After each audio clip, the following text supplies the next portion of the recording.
Hello കൂട്ടുകാരെ, ഇന്നത്തെ ദിവസത്തിൻ്റെ വിശേഷം എല്ലാവർക്കും അറിയാമല്ലോ. ധനുമാസത്തിലെ തിരുവാതിര. ആലുവ തിരുവൈരാണിക്കുളം ക്ഷേത്രത്തിന് ശേഷം വർഷത്തിലൊരിക്കൽ മാത്രം പാർവതി ദേവിയുടെ നട തുറക്കുന്നൊരു ക്ഷേത്രം എൻ്റെ നാട്ടിലുമുണ്ട്. ആലുംപീടിക ആനന്ദവല്ലീശ്വരം ദേവീക്ഷേത്രം. ഇന്ന് രാവിലെ 5 മണിക്ക് ദേവിയുടെ നട തുറന്നു. ഇന്നത്തെ ദിവസത്തിൻ്റെ പ്രത്യേകത എന്ന് പറഞ്ഞാൽ ശ്രീ മഹാദേവൻ്റെ ജന്മദിവസമാണ്. അതുകൂടാതെ ശ്രീ മഹാദേവനും പാർവതി ദേവിയും വിവാഹിതരായ ദിവസവും ഇന്നാണെന്നാണ് നമ്മൾ വിശ്വസിക്കുന്നത്.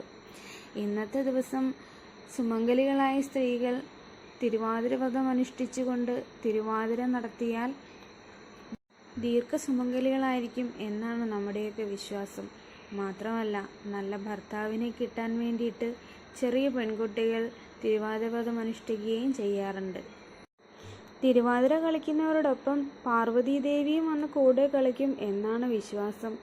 പാതിരാപ്പൂ ചൂടലും എട്ടങ്ങാടി കൊണ്ടുള്ള പുഴുക്കുമൊക്കെ ഇന്നത്തെ ദിവസത്തിൻ്റെ പ്രത്യേകതയാണ് കേട്ടോ. കഴിഞ്ഞ 9 വർഷമായിട്ട് ഈ ക്ഷേത്രത്തിൽ തിരുവാതിര വ്രതം ആഘോഷിച്ചു വരുന്നുണ്ട്.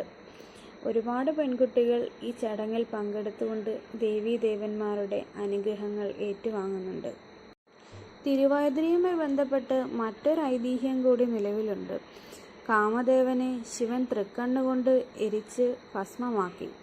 ഇത് കണ്ട് വിഷമിച്ച രതീദേവി, കാമദേവൻ്റെ ഭാര്യ, മഹാദേവനെ തപസ് ചെയ്തു. ഈ തപസ്സിൽ മഹാദേവൻ സംപ്രീതനായി രതീദേവിയെ പ്രീതിപ്പെടുത്തുന്നതിന് വേണ്ടിയിട്ട് നമ്മുടെ കാമദേവനെ വീണ്ടും പുനർജീവിപ്പിച്ചു എന്നാണ് ഐതിഹ്യം. അങ്ങനെ ഒരു കഥ കൂടി ഈ ധനുമാസ തിരുവാതിരയുമായി ബന്ധപ്പെട്ട് കേൾക്കുന്നുണ്ട്. തിരുവാതിര കളിച്ചതിന് ശേഷം പാതിരാപ്പൂ ചൂടി എട്ടങ്ങാടിയും ഭക്ഷിച്ച് പാർവതി ദേവിയെയും തൊഴുത് ചന്ദ്രനെയും കണ്ടതിന് ശേഷമായിരിക്കും തിരുവാതിര വ്രതം അവസാനിക്കുന്നത്. പ്രായമുള്ള ഒരുപാട് അമ്മമാരും ചേച്ചിമാരും കൊച്ചു കുഞ്ഞുങ്ങളും എല്ലാം ഒരുപോലെ ഒരേ മനസ്സോടുകൂടി വ്രതശുദ്ധിയോടുകൂടി നടത്തുന്ന ഈ തിരുവാതിര കാണുമ്പോൾ തന്നെ കണ്ണിനൊരു ഐശ്വര്യമാണ്.